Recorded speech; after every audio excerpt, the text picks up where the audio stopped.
Okay, looks like we're live again. So we're having a few technical problems this morning, and I'm just trying to get Julia Foley to come through, who's going to join me.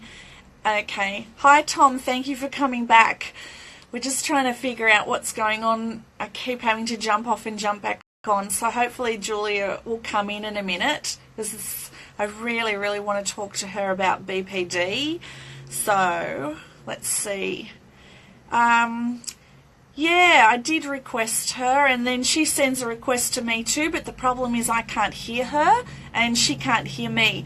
But we did a test about an hour ago and we could hear each other, but the test prior to that, 10 minutes before that, I couldn't hear her then either. So it's very on, off. Or her request, I had that issue too. Okay, yeah. So it's happening both ways. So I'm not sure. I'm just waiting.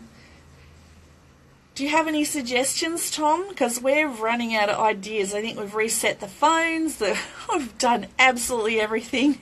And we've had no luck. So...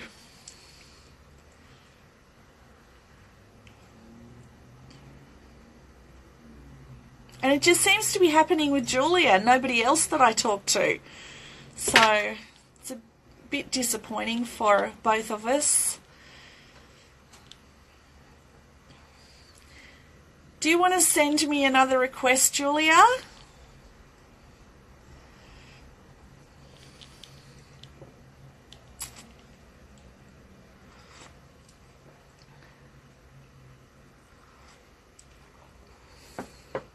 Okay.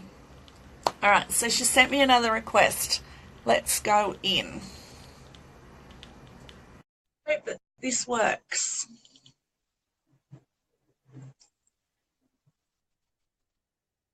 Okay. Alright. I see. Yay!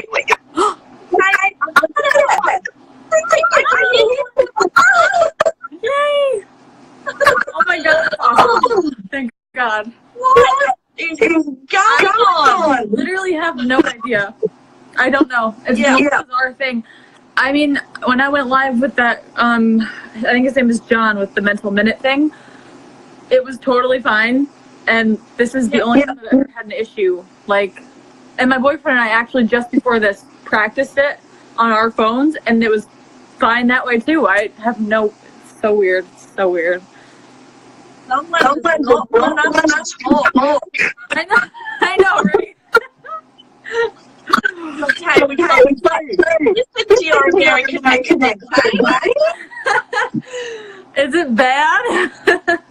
No, it's beautiful. It's all Aussie, you know? Well, thank you. Well, I hope so. We're coming clearly because I saw a lot of people. Yeah, and there's slight, like, I feel like I have to speak louder because I don't know if you can hear me all the way. Can you hear me clearly? Yeah. Okay, yeah, yours is like a little bit like, I don't know, it's a little strange, but I can hear you. I can make out what you're saying, so that's all that counts, right? Yeah, absolutely. I know, right? Okay. I'm trying. Are you hearing my voice twice? No. Okay, good. All right. I can hear my voice twice. So have to code. Yes. So I'm very excited. I just want to let everybody know that I think sort of the friends around for quite a while now, and I classify you as one of the mental health warriors that are out there and everyone,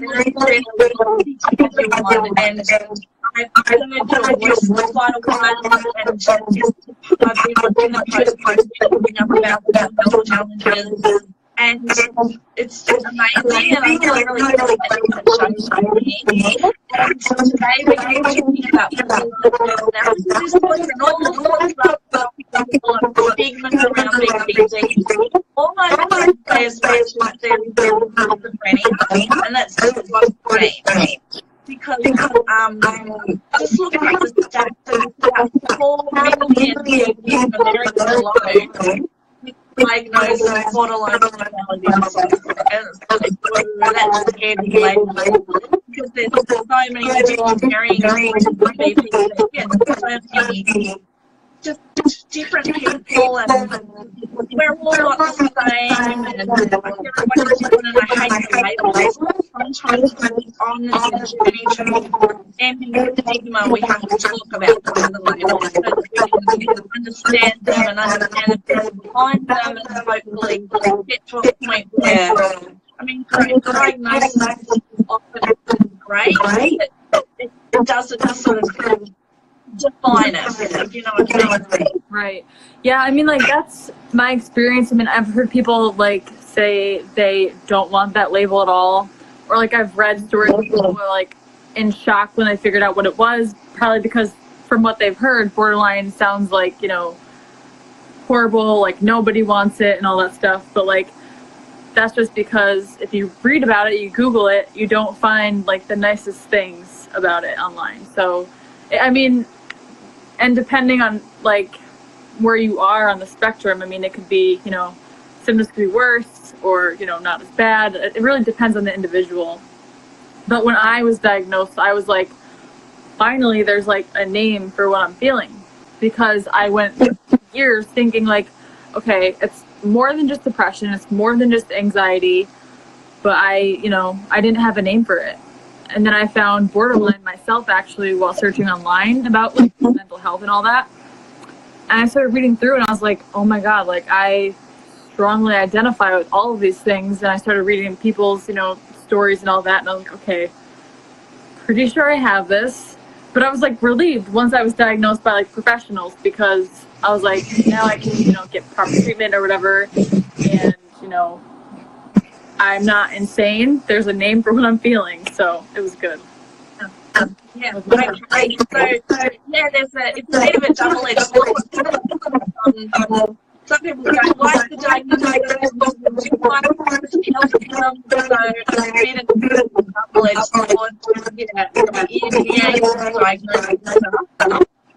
Yeah, well, I mean, like, when I first was diagnosed, too, I found myself, like, kind of almost, like, kind of obsessive with it, because it was, like, the one thing that I could find solace in.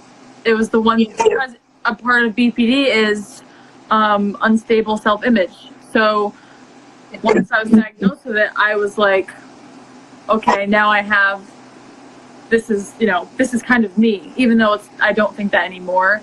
But for a while, I was, like, basing my identity solely off the disorder. And I don't think that's probably uncommon, because before you're diagnosed with it, you don't really know, like, who you are. You have to do that work in therapy and all that other stuff. So yeah. So how long since you were diagnosed? When was I diagnosed? At age 19. So, like, a few years. I'm 21, but I'll be 22 on the 26th. But I've had it for way longer than 3 years, obviously. It's just the diagnosis didn't come till.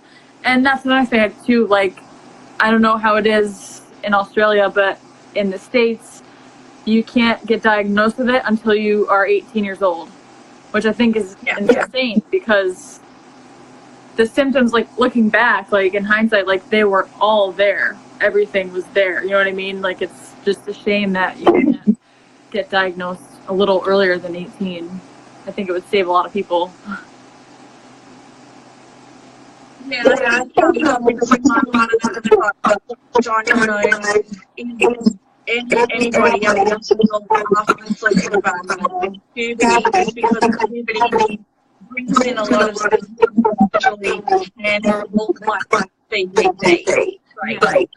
So they are concerned about mixing up, I suppose, of the different symptoms and the diagnosis. So the reason we decide for people who actually have the trait not be diagnosed, and there's a big reluctance from the psych community to actually say, oh, yeah, they tend not to do it until, like you said, they're kind of a little bit older, all of those hormones and everything started to settle down. And then they could clearly sort of see what's going on with that, you know, really intense sleep activity. Yeah, I can definitely see that. I was telling you in private that the one therapist that I was seeing while my normal therapist was on maternity leave, she said she likes to think of borderline as being like the angry teenage girl symptom. And like, I understand, like, you know, it is kind of like a sketchy gray area. Like, you don't, you know, if you're like 14, you have like symptoms of borderline, it could also be mistaken for just like regular hormones. But you don't say that to someone who's like older and has been diagnosed, knows, you know, what's going on, is pretty self-aware. That was just like, really, I was just like, where did you go to school? Yeah. That's just really, I probably won't comment. Oh, what's that? I probably won't comment on that. No. Well, I've actually been thinking about writing her a letter, and not a mean one at all, not mean in any way, just like, you know, just explain to her how that comment made me feel. And, you know, if that's how she's seeing her clients, then more than half her clients, I'm sure, aren't getting proper treatment, because that's another reason why I left her. Like, if you don't think my diagnosis is real, then how do I expect you to help me, you know, kind of work on my recovery with that specific disorder? You know what I mean? It was a very harmful and unsettling comment. She's like, oh, I've only had about, you know, 2 people that have had borderline. The rest, it's just all trauma. I'm like, okay, well, I don't, I didn't really say anything when I was there, because you know, I'm not going to try to change her views, but I mean, it was just really off-putting, and ugh. I think statistics manual couldn't actually start looking it up at that point, because it is a recognized personality disorder. It's actually in the DSM, and that's kind of like the bias. And to get into the DSM, it has to be very well researched, really, really strong, like information comes in, very well done research, done it. So it's pretty hard to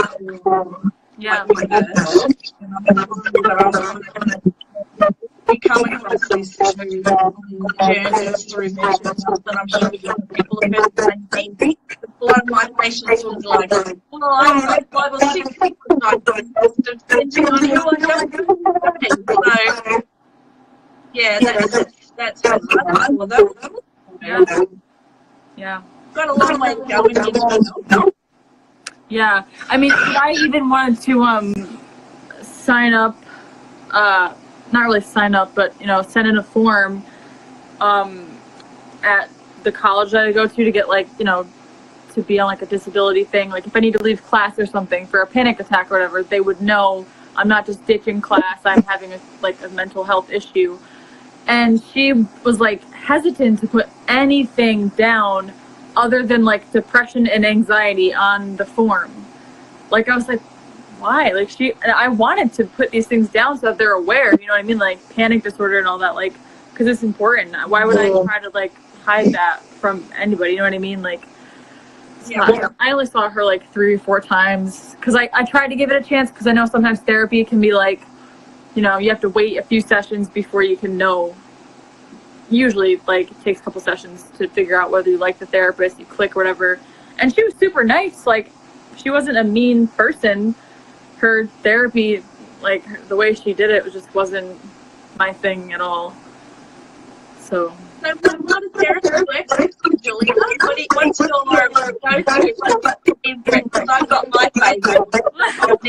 When I go to my therapist. Yes, therapists, for those that will watch it. We are not all perfect. We do have mental health challenges ourselves. Yep, and we also have supervision, and yeah, we're all about counselling and everything as well. So what works for you? My therapist does like, she does a few things with me. She does EMDR therapy. I think it's like eye movement desensitization, something, whatever.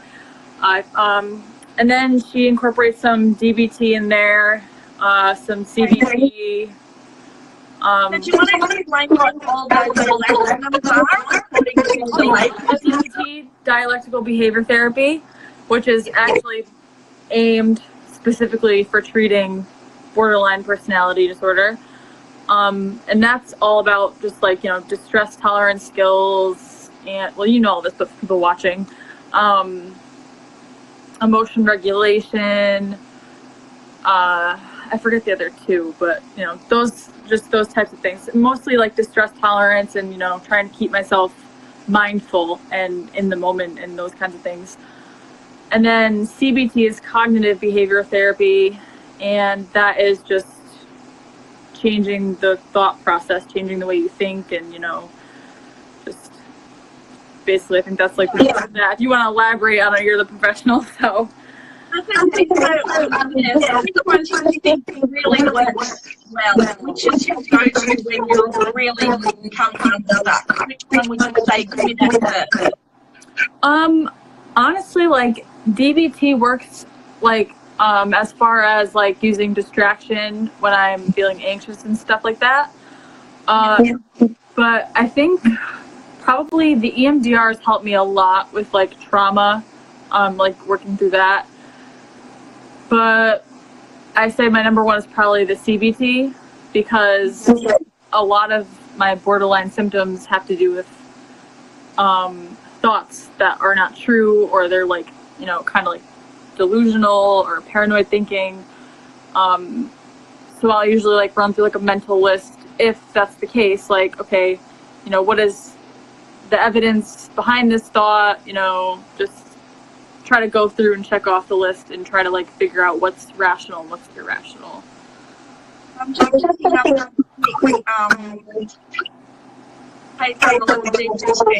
but basically saying that dialectical behavior therapy is modified version of cognitive behavior therapy, DBT, designed to treat people with personality disorder. It can also be used to treat other conditions like suicidal behavior, self-harm, substance abuse, post-traumatic stress disorder, depression, and anxiety. So basically, the term dialectical means working with opposites. So DBT is meaning opposing strategies of acceptance and change.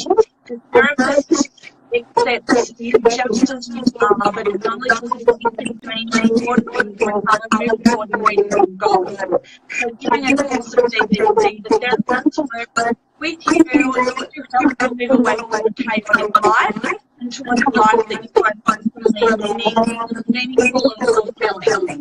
So basically, develop two steps of acceptance-oriented skills and two steps of change-oriented skills. Do you agree with that? Yeah, I think, I mean, I went to an outpatient mental health facility in 2016 for about 2.5 months. And it's all DBT based. Like all the therapists there, the work is just strictly like DBT. And oh, my cat's coming over here. Let us see your cat. Please take photos of your cat. I don't know. He's behind me right now. There he is. Hi, Kitty. Watch it. Hi, Kitty. But yeah, DBT is very intense therapy. The therapist will hold you accountable. You know, you have to really be aware and mindful of like your thoughts every day, all day, you know, using your skills actively. And actually DBT can work for people without mental illnesses. Like my boyfriend, when I'm having like a panic attack or something, he can use DBT skills to, like the stress tolerance skills, to, you know, help himself stay calm while I'm going through something. Right. What a duo. I know. It's tough, but like we make it work. Like honestly, like it can be really difficult, but, you know, when I was first diagnosed, he read up a lot about BPD and tried his best to understand. And I think he gets it more than I do sometimes. He's like, you know what, he's told me before, like, you're being very willful right now. I'm like, okay. Like, but, yeah, we're a good team. Yeah. For all the ones that I play with you, you come across me really, like, just totally in love, actually, which is really, really good to see, because a lot of the people that I work with are either married or counselors. Yeah. It's domestic violence. They just need two people who are really love and supporting each other, and actually have someone with a diagnosis in their partner really researching and into it like best they can support. It is really makes my heart happy. Yeah, it's rare to find. I mean, like, my last relationship was, I mean, I wasn't diagnosed at this point, but it was very destructive. And I think he had his own set of issues anyway. But, like, I mean, with Connor, like, he really, like, tries to support me. He does support me in the best way, you know, that he possibly can. And, you know, he knows everything there is to know about borderline. And you know, there's parts on my end too that, like, if I'm, you know, having an episode or whatever, I have to learn to take personal responsibility for my own actions. Like, if, you know, because with borderline, sometimes you don't have control over, like, the things that come out of your mouth sometimes, just because of the way your brain's developed and all that. And so a big part of therapy for me is not only learning, like, DBT skills and changing my thoughts, but it's also learning to take responsibility for things I say, for, you know, things I do. Like, you know, sometimes I hit things or whatever, and so, you know, it takes two. It's both of us. So what you just described earlier is more of the general population did that as well. There would be way less than 50% divorce rate out of the community, you know, like they can learn a lot. Yeah. I think, you know, you guys are awesome. Really nice thing. Yeah. Thank you.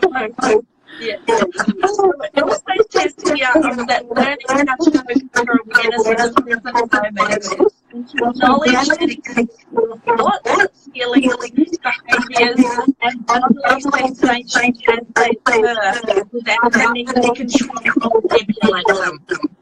So mindfulness is one of the techniques that you use in therapy. Yeah, that was a big one, especially, I mean, I probably should practice it more than I do now, especially because I have a lot of issues with, like, dissociating and stuff. But yeah, definitely, like, with DBT, it's all a lot of mindfulness skills. And I mean, I think I've gotten better though since my therapist came back from maternity leave, because she's really good about helping me stay on track and keeping me accountable for stuff. So, like, you know, if I feel myself getting anxious or dissociating, then, you know, I'll put some, like, lavender under my nose or something, music that I like, and yeah, I try to just keep myself in the moment and not let it get too far. So yeah, very difficult, especially from childhood stuff. That is very main pathways in our neural pathways. There are attention issues, like DBT is a personality disorder. In fact, there's lots of research around saying that can be changed. yeah. Which is really amazing. We've got to do the work around it. Yeah, that's, you know, really hard. What's that? You're very young. So the fact that you're on it now and have been doing such intense work, and you know, like amazing, Julia. Thank you. I mean, like, I do have a slip-ups, like, you know what I mean? Like, it's not, the journey is definitely not, like, you know, straight up. Like, I have times where I, like, horrible. I, can't get out of bed, and sometimes I don't do the work that I'm supposed to be doing, and I just start slacking and get off course. But we all do. Yeah. Definitely not perfect. I definitely I still have a lot to learn, and I still have a long way to go. So, but yeah. Gosh, I'm giving a bunch of load even continue. So your reasoning part of your brain will be developing now. Yeah. I know. That's what I mean. There's still. I mean, when it stops in what your mid-20s, right? All that, the frontal lobe development and all that kind of stuff. So yeah, totally women mentally versus men. So we usually this mind. So yeah, all of these things are really factoring in now. So you're by the time you're 25 and odd, you're going to be really, really well equipped to deal with this from the rest of your life. And also by doing that work, this is really important. You're actually changing the intergenerational trauma that's been through your family. Mm-hmm. So by you standing there, you are totally unrecognizant because you're actually saying, this is bullshit. I'm not actually helping this generation.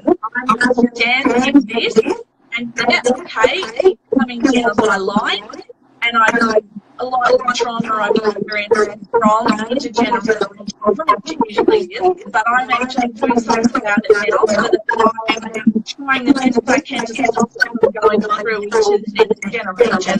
So Exactly. that to be important, not on many levels, Julia, and I'm really proud of you. Doing that it's bloody hard. And heaps of the people before us have done the homework and stood up and gone, that's not good enough. I really need to fix this trauma pattern, and I'm stopping it right now and I'm going to work around it. And that's a hard place to stand. And a lot of people come at you when you do this in your family.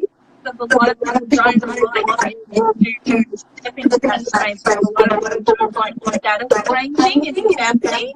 Yep. And they don't like people questioning previous intergenerational choices. Yeah. They just kind of sweep it under the rug, not look at it. I mean, it's interesting you brought that up because I just bought a book a few months ago on epigenetics and all that because it's fascinating. Because I want to learn all there is to know. You know what I mean? I'm I'm dedicated to figuring this stuff out. So I know exactly what you mean when you say generational trauma and all that kind of stuff. I actually went and I called my grandma and I asked her what her childhood was like, what her parents were like, and I wrote everything down, and I'm like, okay, a lot of this was making sense. On my dad's side, my great grandma went through some stuff when she was a child. Things that was just trauma stuff. You know what I mean? And it just was never dealt with because obviously it's super taboo back then, more than it is now. And people just, like you said, sweep it under the rug and to come out and say, okay, I need to break this pattern. There's something wrong. It's. Well, there's something wrong with me. I have to be why is wrong with me? Why is not even in the bed? There's nothing wrong with me. It's kind of hello. Yeah. Well, then you start healing, and then you're everybody around you is you're sick, you're sick, you're sick. Y'all need therapy. But you can't really tell them that because, well, I mean, I have told people I family that, but I'm maybe need a little bit of help, and it's crazy. People not even in my family, just in general, people just don't think there's anything wrong with them, and I'm that sucks. I promised myself I'll never have kids until I am recovered, until I can take care of myself, until I know and I'm confident that I have literally changed my brain, because I don't want to pass it down. You know what I mean? Not that you can pass down borderline, but I want to heal whatever there is that needs healing before I bring a life into this world, because I don't want to give it, I don't want to have predispose it to as much as what I've been through. So Yeah, well, I've just looked up some stuff on epigenetics, so I might read it out because it's so fascinating. It is. It is. So for anybody who's going to be watching this, thinking that you're the only person in the whole family who's unwell and you don't know why, and you're the black sheep and all the terms that they like to label us, epigenetics is the study of heritable phenotype changes, which basically means it's the composite of an organism's observable characteristic or traits such as morphology, development, biochemical or physiological properties, behavior and products of behavior. So basically that the phenotype changes do not involve alterations in the DNA sequence. I'm just going to find something that's just a bit more layperson friendly. They just attach themselves to the DNA without the actual. Yeah, I'm just going to find something that's a bit more layperson friendly because I don't want to sort of confuse people. Okay, so let's see this. The term epigenetic has been used in developmental psychology to describe psychological development as the result of an ongoing bi-directional interchange between heredity and the environment. So interactivist ideas of development have been discussed in various forms and under various names throughout the 19th and 20th century. An early version was proposed among the founding statements in embryology. A radical epigenetic view was developed by Paul Winterburt. Okay, so this probably, Erik Erikson is really a famous psychologist who wrote about epigenetic principles in his book Identity, Youth and Crisis. Is that the one that you're looking at by any chance? No, I have a book by Mark Wallen. He explains it pretty well, and it's over there. Maybe I can just, if you want me to grab it. Yeah, that would be really good. I'll just read a bit more of this out for people. Yeah. So it's basically encompassing the notion that we develop through an unfolding of our personality in predetermined stages, and that our environment and surrounding culture influence how we progress through these stages. The biological unfolding in relation to our social cultural settings is done in stages of psychosocial development, where progress through each stage is part determined by our success or lack of success in all the previous stages. So basically saying the biopsychosocial model just defines all the different stages that we go through as from the child right through to the different right through to adult, and then if anything kind of goes awry in those psychosocial stages, it sort of plays out with us for a long time unless we start to look at it. So a lot of the work that psychotherapists do are sort of in this area. So we go in and if we identify anything that's happened during one of the psychosocial stages of a person's psychological development, then we can do work around that. So yeah, what's your book saying? I'm just trying to find the page. I wish I know we were going to talk about this. I would have marked down a page. I mean, he explains it. There's actually a really good YouTube video just for anybody watching. It's like a half an hour long, and he basically sums up what's in this book. It didn't start with you. Maybe you can actually Google that and see if you get like that's a good. Okay, I'll do that now. It didn't start with you. Let's have a look at that.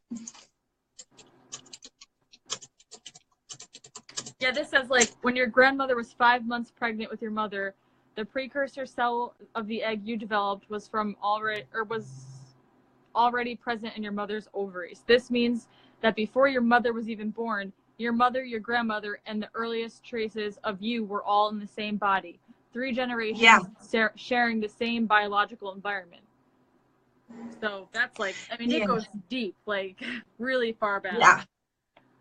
Yeah, and it's like I suppose one of the pictures I remember from uni is like a big string of party light bulbs, and some of them turn on and some of them turn off at different stages. Yeah, so it's so kind interesting. That's so interesting. Yeah. Oh, gee, I'm so like my grandmother. That light bulb turned on. Yeah. Yeah. Yeah. So I found a bit more of a user-friendly sort of description in the book by Mark Wallen that you're talking about. So Yep. it's saying here that during a traumatic incident, our thought processes become scattered and disorganized in such a way that we no longer recognize the memories as belonging to the original event. Instead, fragments of memory dispersed as images, body sensations, and words are stored in our unconscious and become activated later by anything even remotely reminiscent of the original experience. As we see this in PTSD.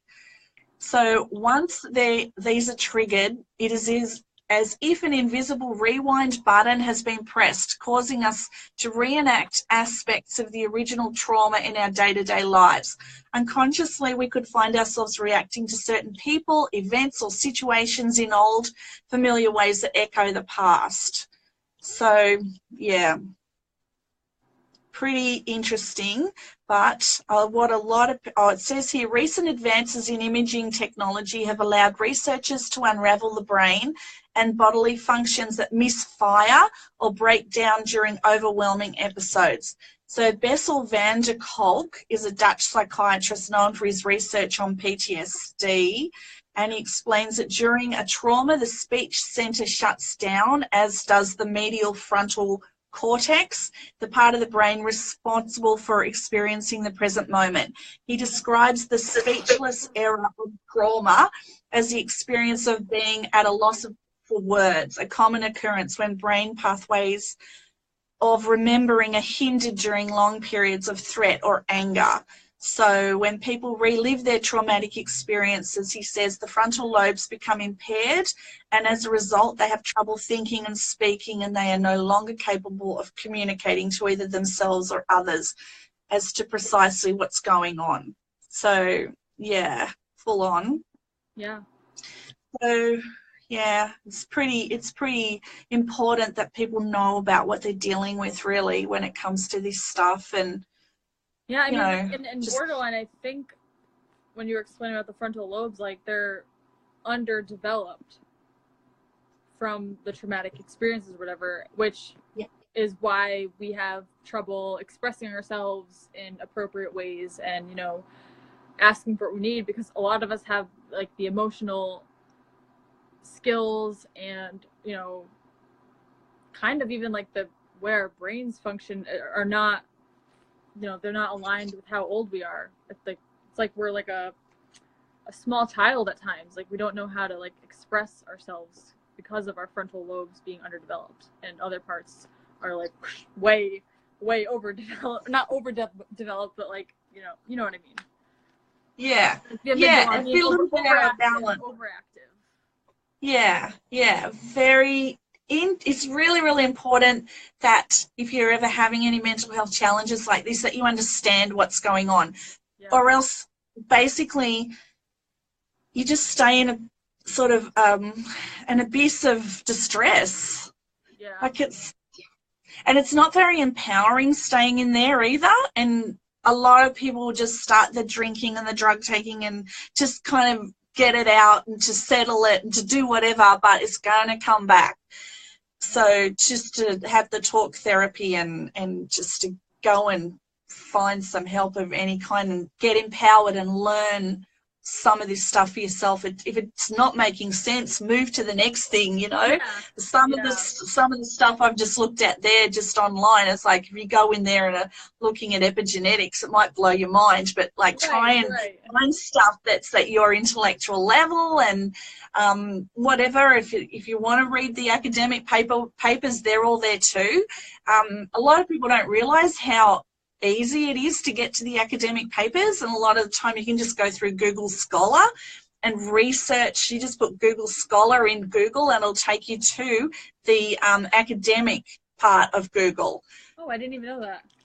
Yeah, and there's heaps of research papers in there that you can access, and some you can't, you have to pay for, but there's lots. And even the library here in Sydney has access to heaps of the latest research papers for free. because their library's so big. So sometimes the really big libraries have a major database, sometimes as big as some of the smaller universities. So if you want to go and find out more stuff, go do some reading and get empowered. So next time you go see somebody, at least you will be able to have the questions, you'll have the knowledge, and if they turn around and say things like you had said to you, like BPD is an angry teenage girl's syndrome, it's kind of like, well, lucky you were empowered, because what would you have thought if you hadn't been? Yeah. It's kind of like, I'm just really an angry person.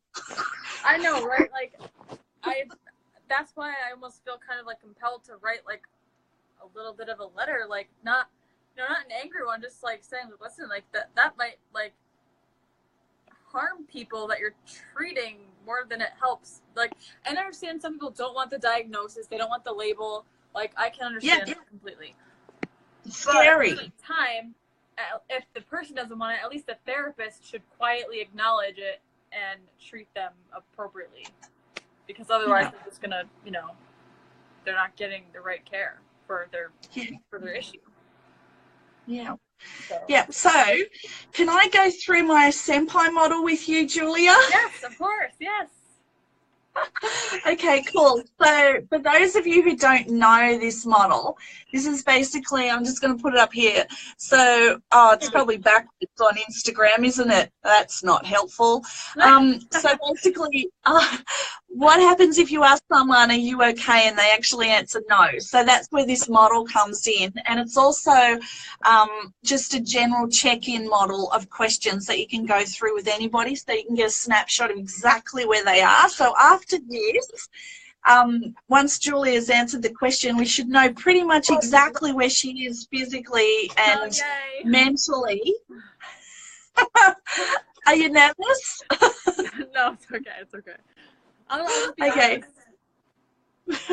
So, how was your sleep overall last night or in the last week, Julia?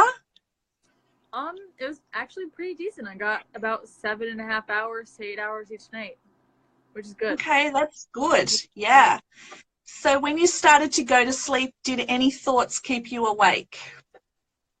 Yeah, 3 nights ago, I had a voice in my head that was taunting me and like, actually, not to go off on a whole new topic, but my therapist today told me I have dissociative identity disorder on a very, very low end of the spectrum, which is fine. I mean, it's scary, but it's like, okay, it's nothing to freak out about because it's not completely like, crazy. But yeah, I had a voice in my head the other night, like distracting me and trying to like take over my thoughts and stuff like that. So there was one night where it was kind of a little bit iffy before I went to bed, but I still managed to get 7 to 8 hours of sleep.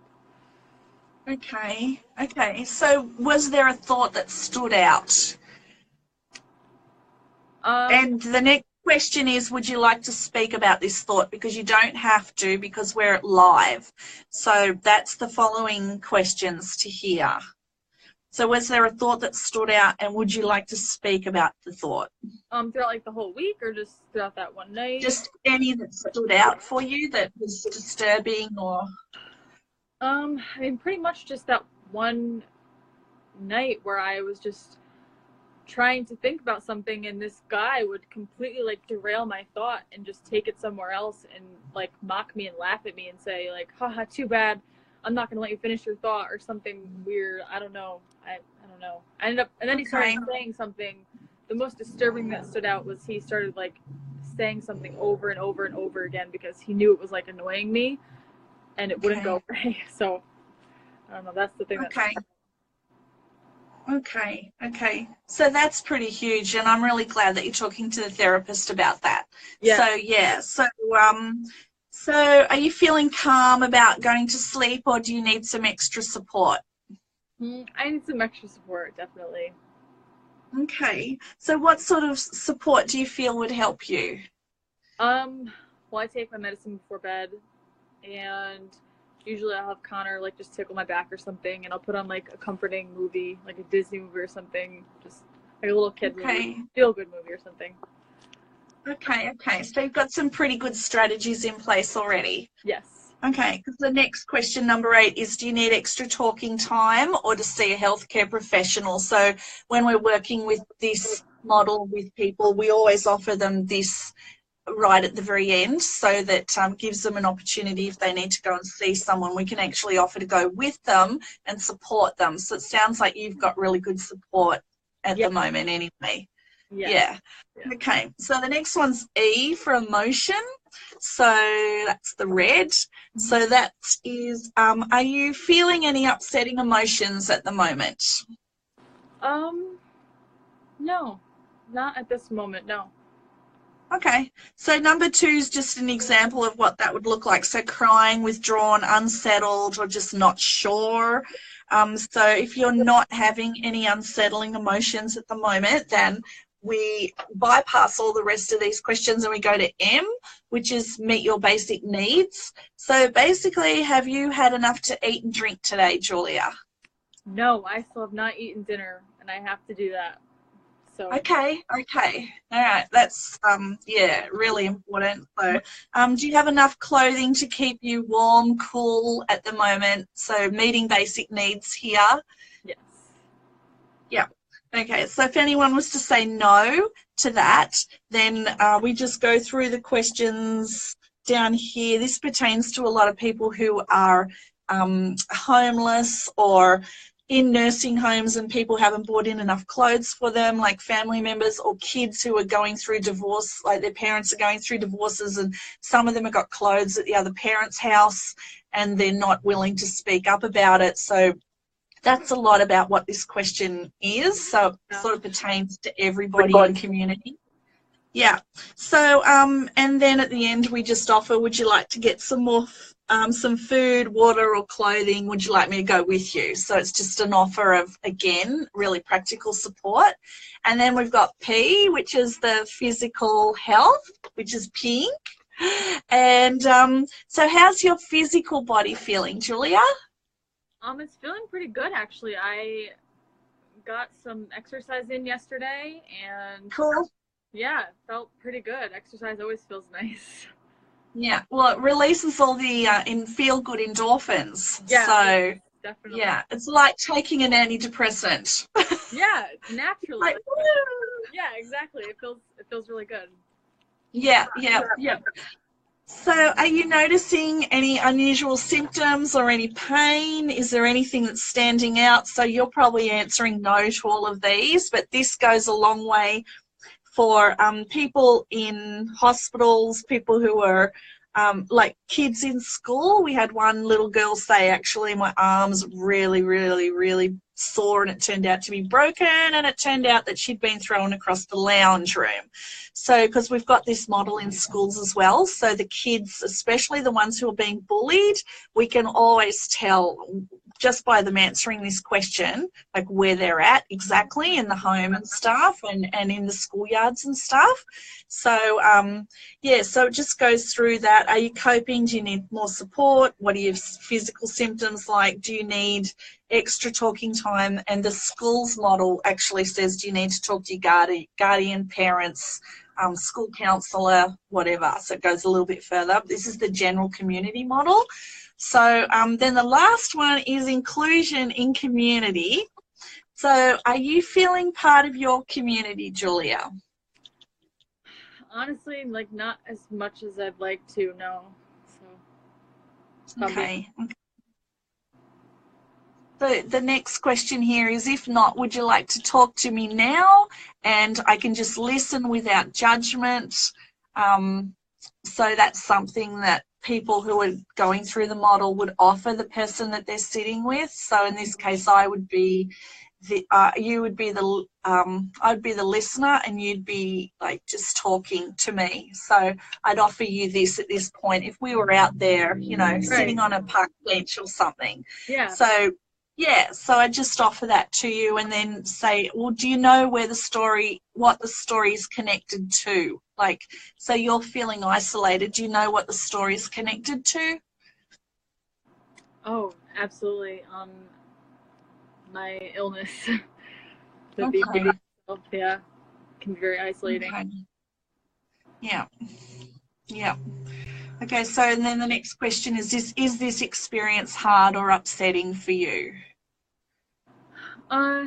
Yeah, definitely, because it prevents me like from doing like normal things that I see people on like my social media doing, like having a group of friends and like going out and like doing whatever normal Okay. 21-year-olds do, I guess, at my age. So Yeah, yeah, yeah. So then there's just the next one, number 5. Is there anything else that you would like to talk about to me now before we end the model? So, yeah, just giving you sort of a final thing. Is there anything else that you kind of want to flag? I don't know. I think we've covered all the good stuff. If there's anything crazy, I'll like tell you privately rather than on a live. Oh, yeah, for sure. Yeah. Yeah. Do that. Yeah. So, yeah, so then it just goes through to, are you feeling settled or do you need some extra support? Because we don't want people to be going through this model and then have stuff be brought up and then we're like, okay, see ya. Yeah, So, exactly. Yeah, let's help. Like, therapy can be like that sometimes. Like, you talk about something horribly traumatic and then you're like, okay, session's over. She doesn't say session's over, but it's like, gotta wrap it up now. It's like, okay, I'm gonna leave crying. yeah, that's really hard. Yeah, it doesn't happen often because my therapist usually, like, if she sees that I'm like dissociating or something, she will like bring me back like 5 minutes before. So she's really good about that. But I've had therapists that just like leave me when I'm crying. I'm like, okay. Yeah, me too. Yeah. Yeah, me too. I'm like, all of a sudden I've like gone into this really big trauma and I didn't realize because they've kind of taken me there and it's a really big shock and I'm like bawling my eyes out and then the timer goes off and I'm like, I know, you're like, I can't leave right now. You're gonna send me out and do it when I'm in this state? Like, what's going on? And then they're like, oh, so same time next week? Yeah, just see the receptionist on the way out. Same time next week. That's what they always say.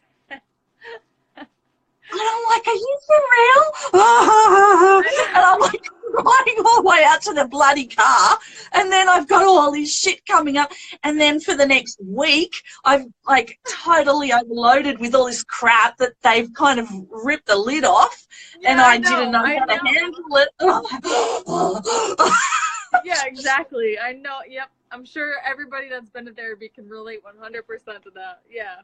Yeah, yeah. Well, I've got a new way being a therapist, so I allow an hour and a half for everybody. So we try and finish on the hour, but then if I have anybody going over, I can hold them until we're through the majority of the stuff. And I think that this really has to change, this 50-minute on the dot next person, because I don't believe that a lot of the stuff that comes up, especially the deep trauma work, can be a 50-minute thing, because sometimes you're only just kind of getting comfortable on 50 minutes. Yeah, like, I mean, for me, I'm lucky enough that my therapist, if, like I said, if she sees that if it's been a rough session, you know, we have a thing that we do to wrap it. If I'm in that state and she can tell, she will bring me back and, you know, wait till I'm calm and, you know, she won't leave me in tears.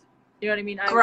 I always leave, even if I'm a little unsettled, I never leave like unhinged, like crazy, like crying and stuff like that. So I lucked out in that area. Yeah. But most therapists, sounds very safe. 45 minutes is up. You gotta, you know, see you next week. Like, it's horrible. It's really horrible. But what you're awesome. I wish like every therapist did that. I think I've got a theory about the 50 minutes. I think that that's very much a government psychology headspace. 50 minutes, 10 minutes to write notes. Like you can put more patients through under that. At uni and the bachelors are very much drilled about doing that, like keep it to 50 minutes, don't go over, got to write your notes, got to get the next person in, you know, it's all this stuff going on. So, and I don't know that that's very holistic. might have had a big problem with it. I think whoever designed that idea doesn't have lived experience with therapists. That's what I think. It was an accountant. I'm going to get shot. I think I agree with you completely with that statement right there. I don't think they've actually lived through or have been in therapy and know what it's like to just, you know, have a million traumas and then you leave when it's all raw and open and you're just like, you know, a walking bleeding. Like, yeah. Yeah, exactly. Horrible. Gosh. Heavy. Yeah. So, and then what I'll often do too is ring my patients back that night. If they're really having a hard time, I'll say, you've got my number, give me a call, we can just check in. I can put you back in tomorrow. We can take up where we left off. I'll stay back. I'm moving to where you are. Pardon? I said I'm moving to where you are. There's a lot of people who aren't on board with me about this, a lot of my colleagues, but this is what I would have wanted. Yeah. And I'm sure your clients are like super like thankful and like they probably feel super safe with you and all that. Like I know I would. Yeah, I think that that's really, really important with the work that we do, and I think that we get the best results when we do that too, which is really super duper important, because people don't care how much you know till they know how much you care. And part of being a psych is we're very taught to sort of, you know, keep the empathy back for our self-care, blah, blah, blah. So it's a fine line, but I'm an empath. So, and I've worked in community now for 33 years. So I am very clear about how I work. Yeah. And I work to how I would want someone to work with me. And I'm very lucky that I can do that. So too bad, so sad. Like the total like you know, like a total neutral face, and like I've read things. I mean, like, and I've taken a few psychology classes, so I don't know everything there's to know, but I know a little bit. You know, you're supposed to remain neutral, and you know, the face has to be like totally like no facial expressions. Like I don't, you know, it's just craziness to me, honestly. But again, my therapist, thank God, like we have laughs together. You know, she's awesome. So I've lucked out here, thankfully. Yeah. But I think one of my friends has just joined, Leanne. Hey, Leanne, she was having trouble getting on Instagram, so I told her that we were going live today. And, yeah, but I think that's where a lot of therapists are going wrong, this brick wall, because I know that when I was going to see psychologists in my teenagehood and through my 20s, if they were sitting there and not giving me anything back, I felt very judged, very misunderstood, very like they were using me as a guinea pig, like they didn't understand me either. So, and then one of the best therapists I ever worked with was actually a Catholic nun, and she would sit with me and she heard me. She gave me unconditional positive regard. She had emotion. She's calling me darling. She's making me cups of tea. She's like holding my hand. She did body work. And she was real. Therapy. I don't understand that. That's the unconditional positive regard. Carl Rogers, right? Isn't he the guy? Correct. Good job. Yeah. I'm a psych student. Oh, yeah, I know. Yeah, you are. Actually, psychotherapy student, because we're very much into unconditional positive regard. Yeah. That's what my therapist practices. And she shows her emotion, you know, she has boundaries, obviously, like anybody does. Yeah. Person, therapist, whatever. But she's not like a robot. I don't feel like, you know, she has expressions on her face when I tell her something upsetting. Like, you know what I mean? I feel like heard, like you said, you know, you feel heard. Yeah. Yeah. And I think that's really, really important. I try and do that with my clients, patients, whatever the term is on the day. And I think it's very, very important. When I'm working in hospital, they're patients. When I see them privately, they're clients. So I get a bit, I don't like the term patients very much. Right. I think it's disempowering. I think it keeps the power imbalance going, having patients and therapists, you know, and we need to be here on this level. Everyone needs to be empowered, and that's what I'm doing with my guys too, empowering the shit out of them, especially the women. Yeah. Like, yeah, hell yeah. Yeah. They need to be empowered. We already have it. But it's just a matter of, you know, people like you helping other women know that they already have it within them. It's just a matter of unlocking it and accessing it and using it. Yeah, totally. Yeah. So I'm not